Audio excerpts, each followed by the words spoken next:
Good morning. Welcome, welcome, welcome, welcome, welcome. 1,000 welcomes. And we are meditating today on the subject, all is done by God. So I'm smiling to myself. Padma did not know that that was the meditation topic for today.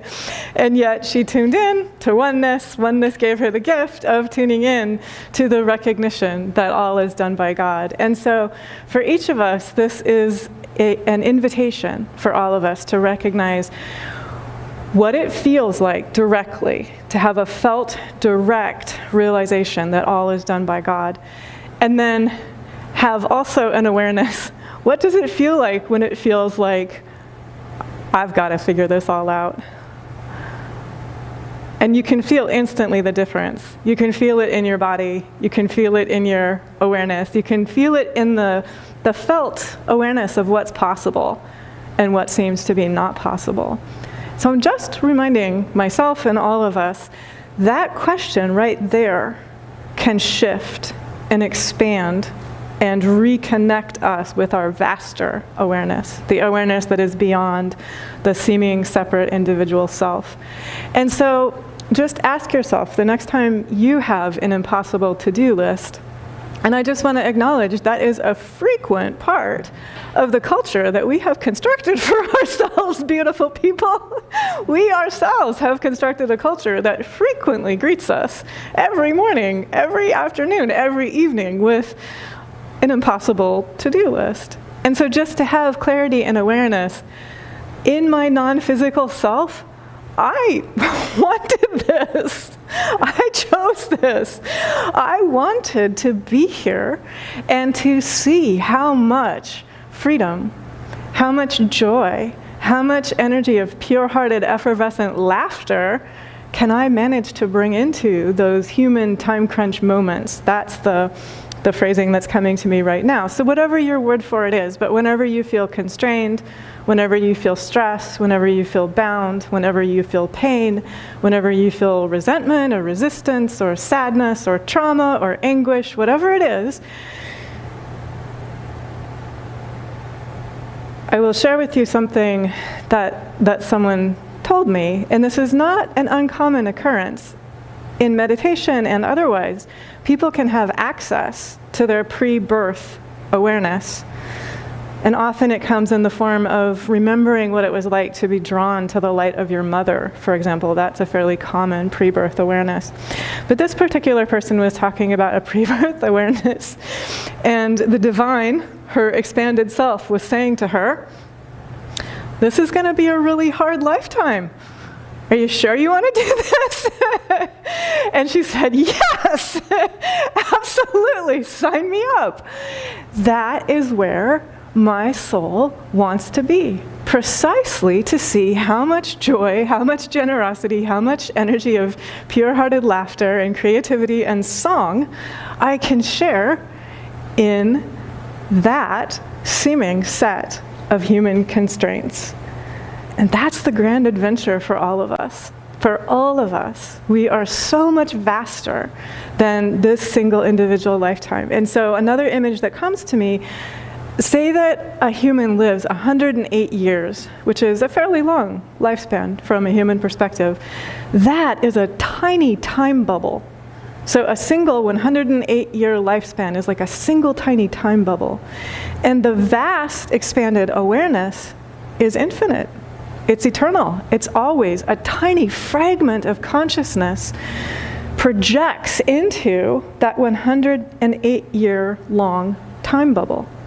And the rest of that vast awareness is like kicking back, having dinner with Krishna and Jesus and Buddha and Kuan Yin, dancing across the universe with Shiva, walking through fields of flowers, singing the song of freedom and the song of heart and the song of joy and the song of creativity and the song of well-being, always, the whole time, even while that light is experiencing the 108-year-long time bubble that is that human lifetime. And this is true for all of us. It's true for everyone on the planet.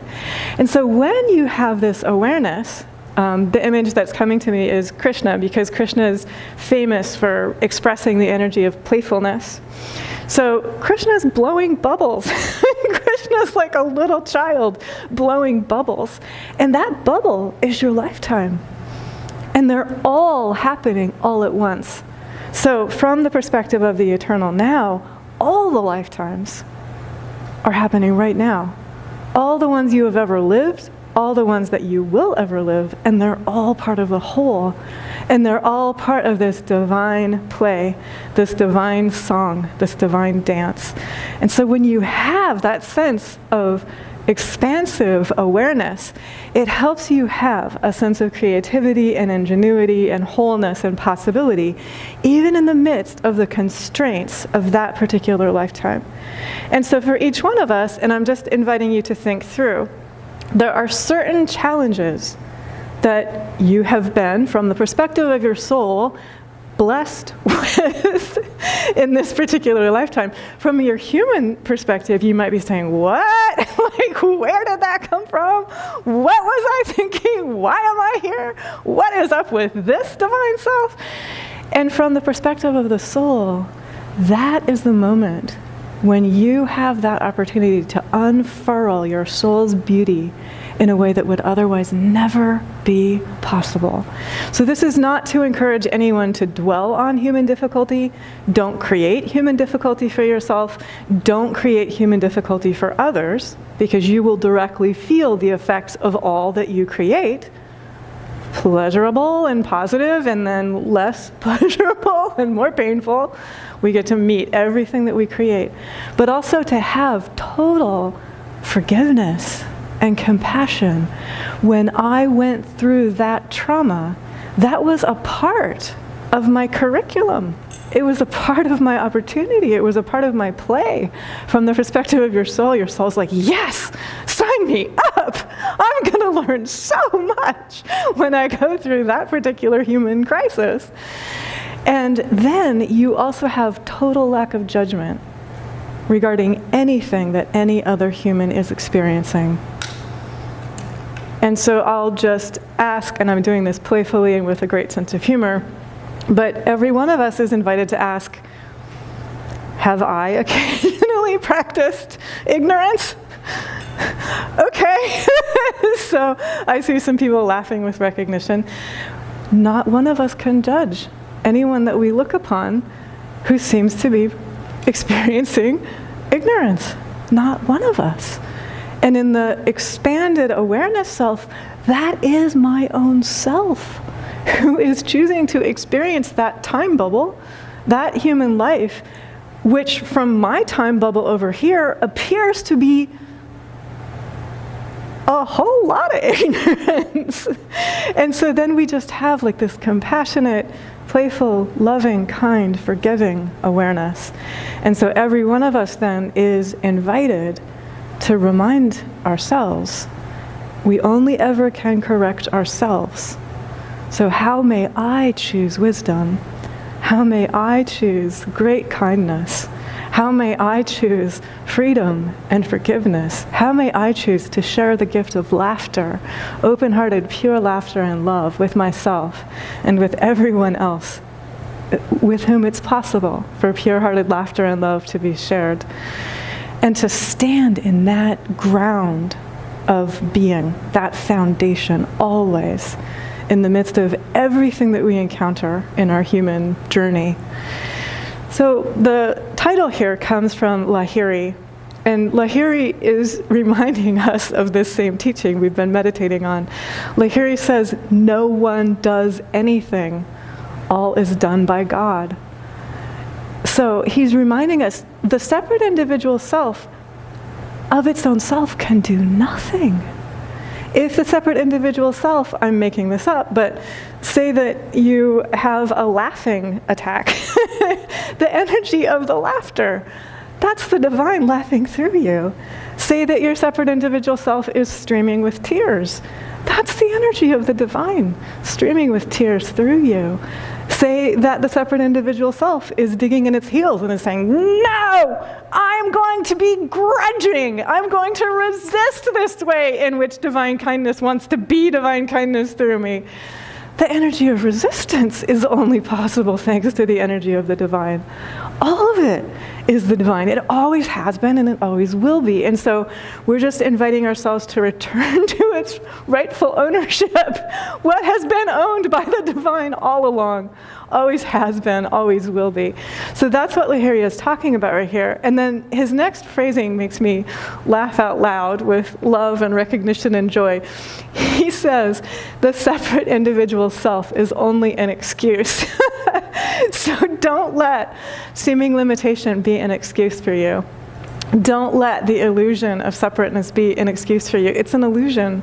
It doesn't actually exist. It's not actually the eternal truth of your being. And so let it go. Another way to say that, and this is from the Bhagavad Gita as well as from Lahiri's teachings, be thou merely my instrument. So the divine is saying to each one of us, be thou merely mine instrument, which is, again, it's like checking in with the divine and saying, here I am, Lord, I've got these sweet, I'm kissing every one of my little tiny human fingers. They're sweet and they're tiny.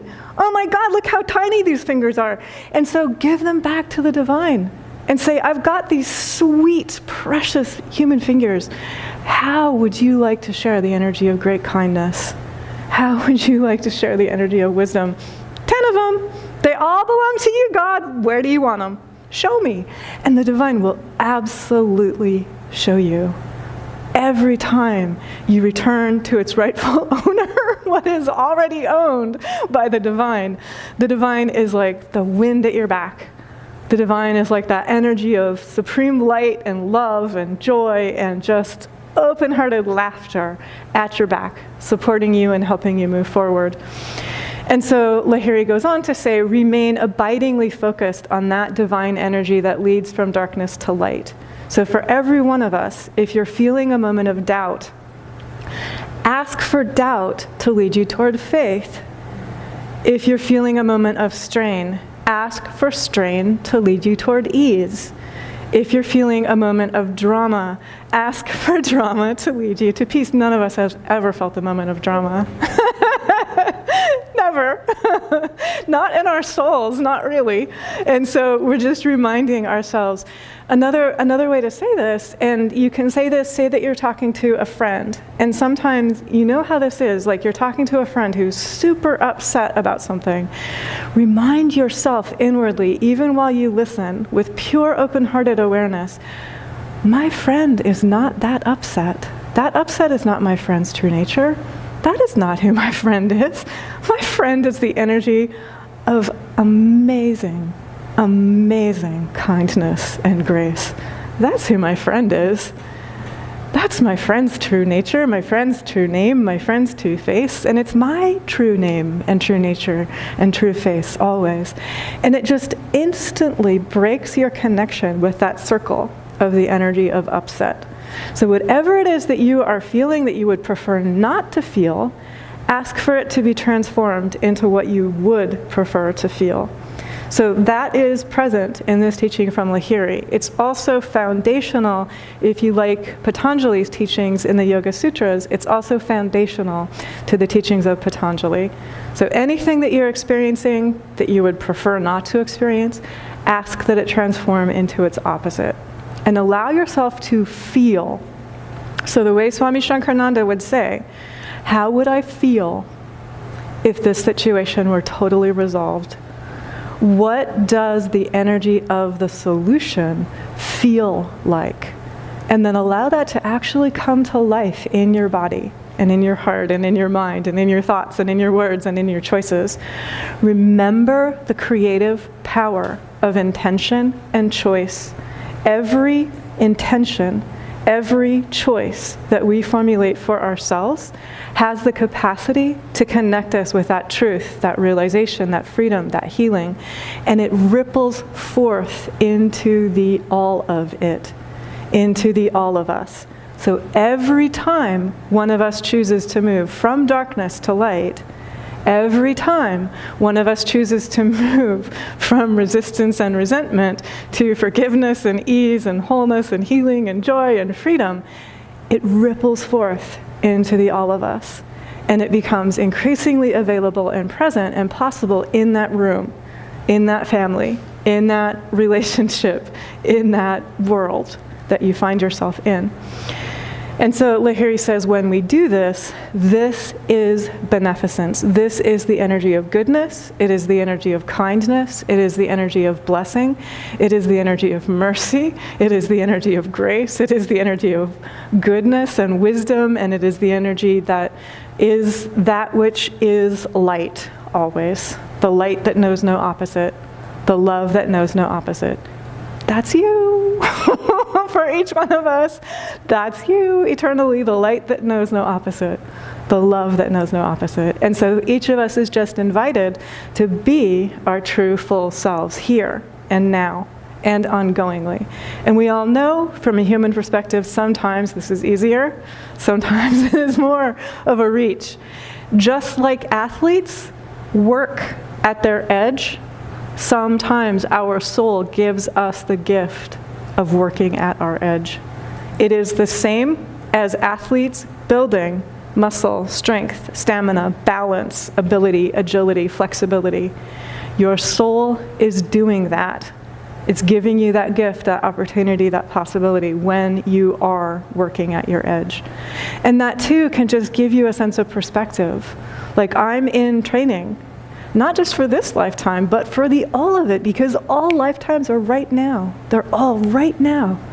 And every time I choose patience and freedom and playfulness and joy and kindness and gladness, that benefits the all of it. It benefits the whole.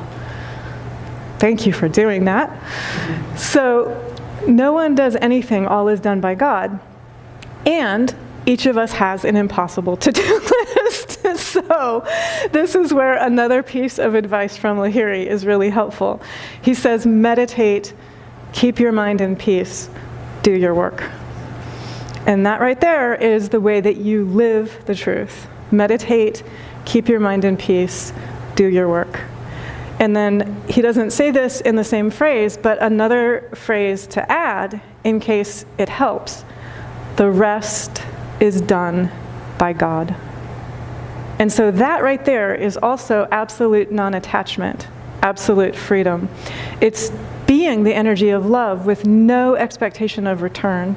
It's being unconditional love. It's being the energy of generosity. It's being the energy of kindness. I smiled this week to be reminded of a teaching from the Buddhist tradition. There are 6 perfections in Buddhist teachings. In some of the traditions, there are 10 perfections in Buddhist teachings. Guess which the number 1 perfection is? Generosity. Generosity first. Generosity in the middle. Generosity last. Generosity always. Being that energy of generosity. And the Buddhist teachings here are really vivid. The Buddha says, if you are giving generously, and when he says generously, he means more than is asked, more than is customary, more than is suggested, more than is required. The Buddha says, when you give generously, you are seeing with 2 eyes. When you don't, you only see with 1 eye. And so he's saying you're missing half of reality. If you're not giving generously, you're missing full vision, you're missing awareness, you're missing insight, you're missing the way things are.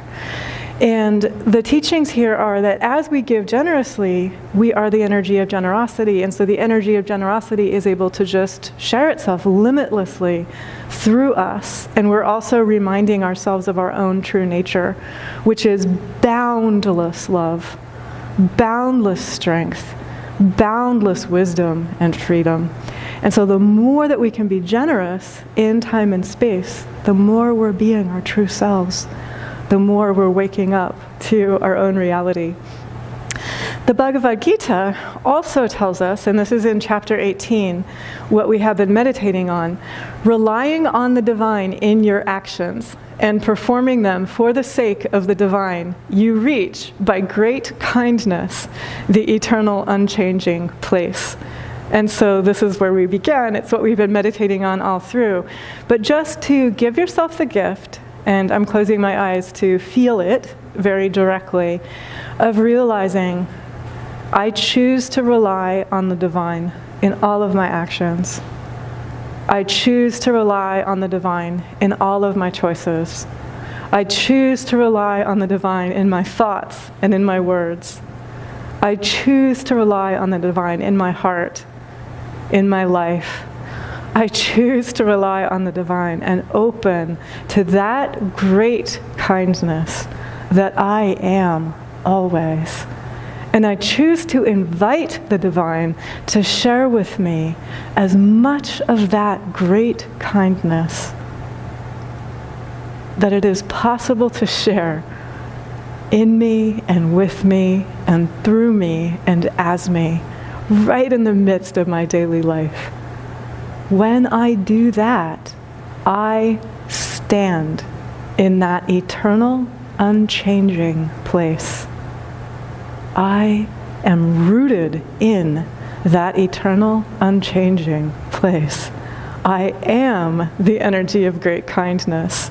I am measureless, boundless strength and wisdom and joy and delight and generosity and caring and gladness and freedom. I am the energy of supreme love.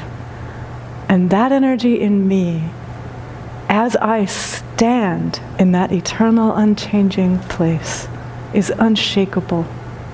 So that unshakable awareness shares through me everywhere that I am, everywhere that I possibly could go, reminding me that I am always that which sees through me, that which shares through me, that which adores through me. And that energy is able to be pure kindness, no matter what it seems to witness, no matter what it seems to experience, no matter what constraints or limitation it appears to bump up against in time and space. It is boundless, it is measureless, it is limitless. It is always free, always present, always possible, always available. And it is that energy that is singing in the heart of each of us. It is that energy that shines in the radiance of the sun. It is that energy that is present in the deeps of the sea. It is that energy that is available at the top of mountains. It is that energy that is the energy of pure life in all that is, that sings a vast symphony across the universe, and that sings in the tenderest, most intimate song of your own heart. Thank God, and God bless us all.